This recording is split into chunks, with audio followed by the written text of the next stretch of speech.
Hey, what's up, everybody? This is Gary Holt from Exodus and formerly from Slayer, and you're listening to The Razor's Edge.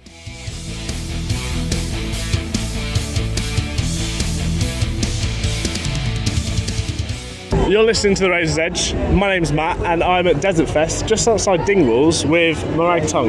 Hello. Hello. How you doing, Matt? I'm alright. How are you getting on? Very well, thanks, mate. How's your weekend been? I was going to say how's your day been, but we're on Sunday now, so... It's been good, man. It's been DesertFest, to be honest. Yeah. You know, seeing some bands, drinking lots of beers. Sure. Same deal. No, of No, it's course. been good, man. What about yourself? I've only been along today, but already checked out some really good bands. Who have you caught? Ash and Spire over at the Ballroom. I've seen them before. They're absolutely great. I've got a T-shirt. They're the ones with saxophone? Yeah. Nice. Saxophone and sports shorts. I think there needs to be more of that at DesertFest, Yeah. to be fair. Oh, cool. Well, you guys are on later on. Just before June, I think. That's right. I remember. Yeah. Right, cool. So, how are you feeling for tonight? Is this you're a London band, so you must know what to expect by now. Yeah, well, yes and no. Like, we played DesertFest before a couple of years ago. We played the Underworld there. Oh, that's cool. Fantastic show. Like, we've always loved DesertFest, and we've been coming here as punties for years and years. Yeah. Dingwalls is a new one, though. It's a cool venue. We've both been to gigs here. Yeah, I've seen loads of bands. It's a really good venue. Yeah, like it's a really good venue. It's quite prestigious, and it's quite a nice slot that we're playing. So It is. yeah, It is. Yeah, nice. I like the layout actually because you can see the stage from the back and the front. It's good. Compared to- anywhere with tiers. It's always a good thing. Compared to the Black Art, which I absolutely love as a venue to play, but you can't see anything. You're quite a tall guy as well. I know. There you go. But no, yeah, Dingwalls. First time at Dingwalls. Okay, that's cool. Yeah. That's cool. Something new. Well, so Grieve's been out for about 6 months now. What was it like working with Majestic Mountain? Yeah, good, man. I mean, they really care about what they do. Marco, who's kind of the head honcho guy, he's here for DesertFest this Oh, cool. weekend Yeah. with a few friends, checking out as many of his bands as he can. And yeah, he's just a very passionate guy. He's a fan first and foremost, you know. As you should be. Yeah, and he also really loves vinyl as well. So he's really he's insistent on getting a really good quality product as well. And when you're selling something physical now, Yeah. it has to be kind of nice. You know, it's a souvenir. He did a vinyl for Aluna, like a repress, and it was just, it was great. Nice. The colours were really good, and he did a really good job with it, but brilliant. It was actually your first music since COVID that I, when I was doing my interview preparation earlier. Are you already thinking about your next set of songs, given that you probably wrote that over lockdown? Yeah, I mean that's pretty much it. Like most of that album was more or less a lockdown album. It's kind of part of why it took so long. So now that we've got that out, we're very much thinking about the next one already. We've got some stuff. Some bits and bobs written. I wouldn't say we've got any whole songs, but the ideas are there and getting fleshed out. Yeah. We're really excited about it. Like after the next couple of gigs, we're swiveling to focus on writing. For Yeah, we're off for 6 months or so, just writing after this. So. And is the fact that the songs are quite long that makes them time consuming, or are you just quite detail oriented when you're putting stuff together? I think it's just how we write songs, to be honest. That we're not a band where one person writes everything and brings it in. We tend to have to be together to put everything together. Yeah. And it just takes us a while. Like, the sound we have, it's just based on what feels right to us at any given time. Yeah. I think like detail oriented is right though. Like the 20-minute long song "No Sun No Moon" on Grieve, which we are really proud of. Like I think it's the best thing that we've done. Like I love it. And that, like, we'd had the makings of a really long song for a while, and we pretty much stripped every element out and rewrote it and reworked it, and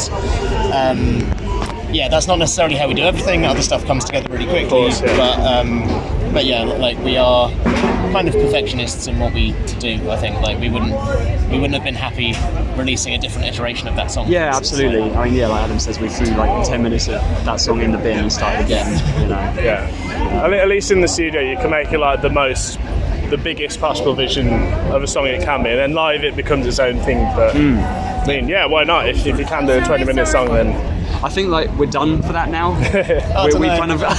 I think we've done our 20-minute song now, which for a lot of doom bands is not particularly long.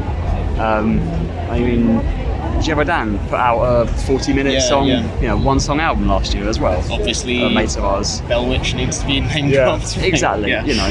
So it's not a particularly long time for bands like us, but I think just the way we write, and we tend to have a few more. Pulling riffs like that. Add to a song. I think you could doom down Sweet Child of Mine, which I'm sure the listener can hear right now. we are outside in London, but hey, this is Camden and it's great. Okay, we've gone off track a little bit. So have you got anything coming up gig-wise, or is it just like this and then you're going to take the break? We do have some stuff towards the end of the year. Okay. And a couple of bookings for next year as well. That none of it's announced yet, so we can't really talk about. Mum's the word. A few more things. Broadly, the plan is we're going to round out the actual touring this year. Right, okay. Doing more individual club shows, and next year, mostly we'll just be doing festivals. Fair enough, maybe a few shows every now and again. That's the plan. I mean, we do love playing shows, so who knows? But that's definitely the plan. Yeah. What are the?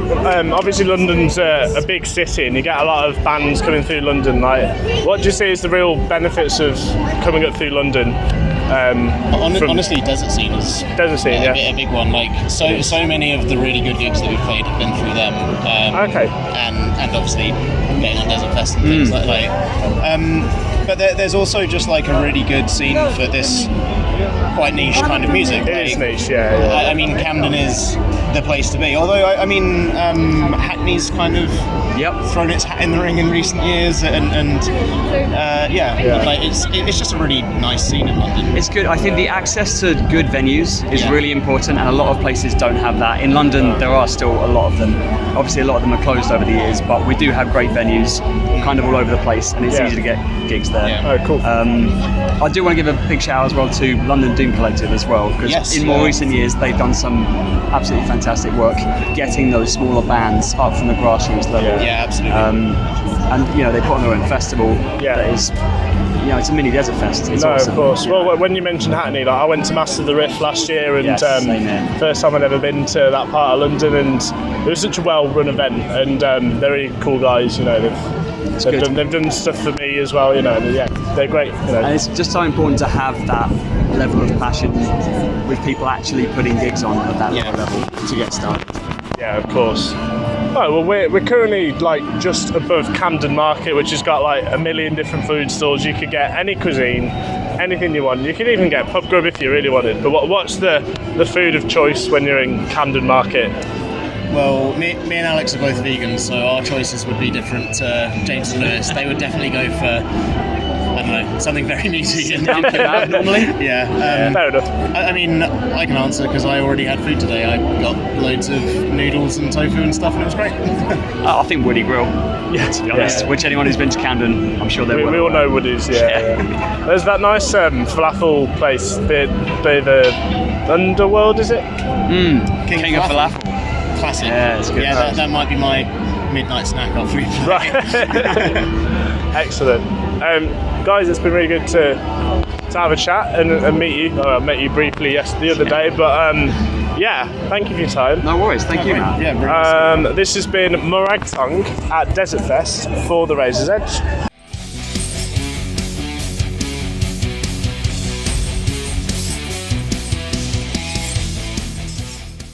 Thanks for listening.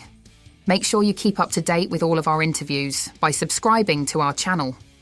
For all the latest news, reviews, interviews and more, head over to our website, www.therazorsedge.rocks.